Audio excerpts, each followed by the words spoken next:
Hello good morning students. आज हम class 10 में बायोलॉजी विषय में नया टॉपिक पढ़ते हैं अप्रकाशिक अभिक्रिया। इसके पहले प्रकाशिक अभिक्रिया पढ़ चुके हैं, तो अप्रकाशिक अभिक्रिया को आइए पढ़ते हैं। अप्रकाशिक अभिक्रिया को केल्विन चक्र भी कहा जाता है। और क्या होती है देखते हैं आगे। इस अभिक्रिया का अध्ययन सर्वप्रथम ब्लैकमैन ने किया था, इसलिए इसे ब्लैकमैन अभिक्रिया भी कहते हैं।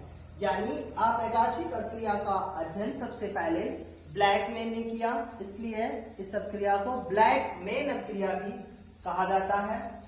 और इसे केल्विन चक्र भी कहते हैं, क्योंकि इस पूरे चक्र को केल्विन चक्र कहते हैं। इसका एक बड़ा दायरा है, परंतु यहाँ हमारे पाठ्यक्रम में इतना ही दिया गया है, 10वीं के, तो उतना ही समझते हैं। और सबसे इंपॉर्टेंट कि पूछा जाता है कि यह क्रिया होती कहाँ है, तो यह क्रिया हरित लवक के स्ट्रोमा में होती है। यानी जो प्रकाशिक क्रिया थी वो हरित लवक के ग्रेनम में होती थी, और अप्रकाशिक क्रिया हरित लवक के स्ट्रोमा में होती है, और इसमें प्रकाश की आवश्यकता नहीं होती है। यानी अप्रकाशिक अभिक्रिया जो है बगैर प्रकाश या प्रकाश की अनुपस्थिति में होती है। इसे इसलिए डार्क रिएक्शन भी कहा जाता है, अंधेरे में होती है। और अप्रकाशिक अभिक्रिया में क्या होता है कि कार्बन डाइऑक्साइड के अपचयन से कार्बोहाइड्रेट का निर्माण होता है। यह भी ध्यान रखना है कि अप्रकाशिक अभिक्रिया में कार्बन डाइऑक्साइड के अपचयन से कार्बोहाइड्रेट का निर्माण होता है। फिर एक बार समझते हैं कि अप्रकाशिक अभिक्रिया का सर्वप्रथम अध्ययन ब्लैकमैन ने किया, इसलिए इसे ब्लैकमैन अभिक्रिया कहते हैं। और यह अभिक्रिया हरित लवक के स्ट्रोमा में होती है, और इसमें प्रकाश की आवश्यकता नहीं होती है। और इस अभिक्रिया में कार्बन डाइऑक्साइड के अपचयन से कार्बोहाइड्रेट का निर्माण होता है। तो यह अभिक्रिया का बेसिक था। आइए अब यह अभिक्रिया कई चरणों में पूर्ण होती है, तो आइए अब इसके चरण देखते हैं। सबसे पहला चरण क्या है कि कार्बन डाइऑक्साइड के 6 अणु कोशिकाओं में उपस्थित रिबुलोज डाइफॉस्फेट RDP से संयोग करके 12 अणु फास्फोग्लिसरिक अम्ल PGA बनाते हैं। तो जो कार्बन डाइऑक्साइड है ये वातावरण से प्राप्त हो जाती है, और कोशिकाओं में रिबुलोज डाइफॉस्फेट पहले से उपस्थित होता है। तो जो कार्बन के 6 अणु हैं, यानी कार्बन डाइऑक्साइड के 6 अणु कोशिकाओं में उपस्थित रिबुलोज डाइफॉस्फेट से संयोग करता है, और क्या बनाते हैं 12 अणु फास्फोग्लिसरिक अम्ल। तो पहले चरण में क्या है कि कार्बन डाइऑक्साइड के 6 अणु कोशिकाओं में उपस्थित रिबुलोज डाइफॉस्फेट से संयोग करके 12 अणु फास्फोग्लिसरिक अम्ल या PGA शॉर्ट में बनाते हैं। तो ये पहला चरण था। अब जो फास्फोग्लिसरिक अम्ल बनता है वही फास्फोग्लिसरिक अम्ल दूसरे चरण में NADPH2 से हाइड्रोजन प्राप्त करके फास्फोग्लिसरल्डिहाइड में परिवर्तित हो जाता है। ये शॉर्ट में लिखा है फास्फोग्लिसरल्डिहाइड में परिवर्तित हो जाता है। तो जो ये NADPH2 है ये आया कहां से, अब समझ में नहीं आ रहा।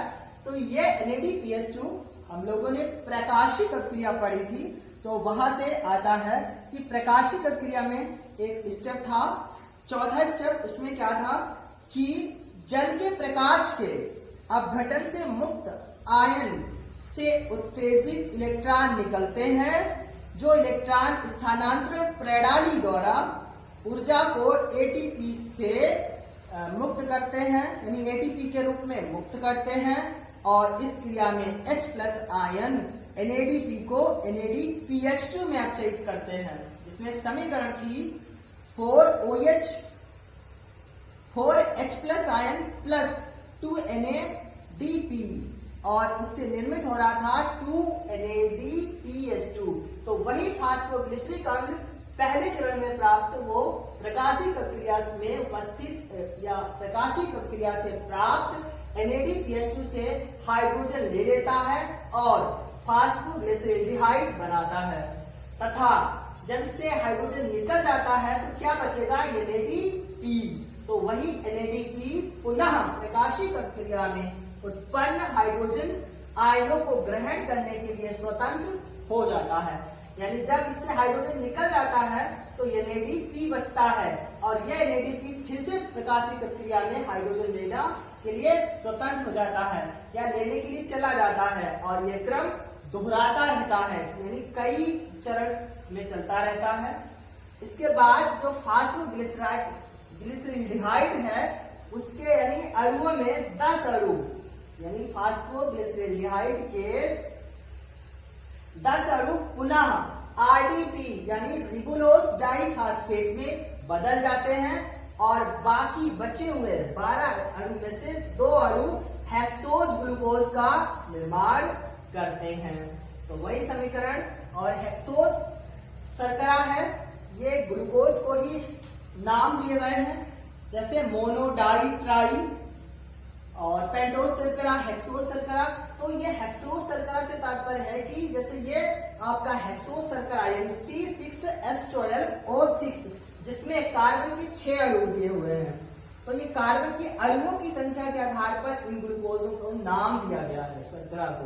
जैसे पेंटोज होता तो यहाँ पर C5 होता है, यानी कार्बन के 5 अणु होते हैं, तो इसलिए हेक्सोज शर्करा ग्लूकोज बनाता है तो C6H12O6 जिसमें कार्बन के 6 अणु।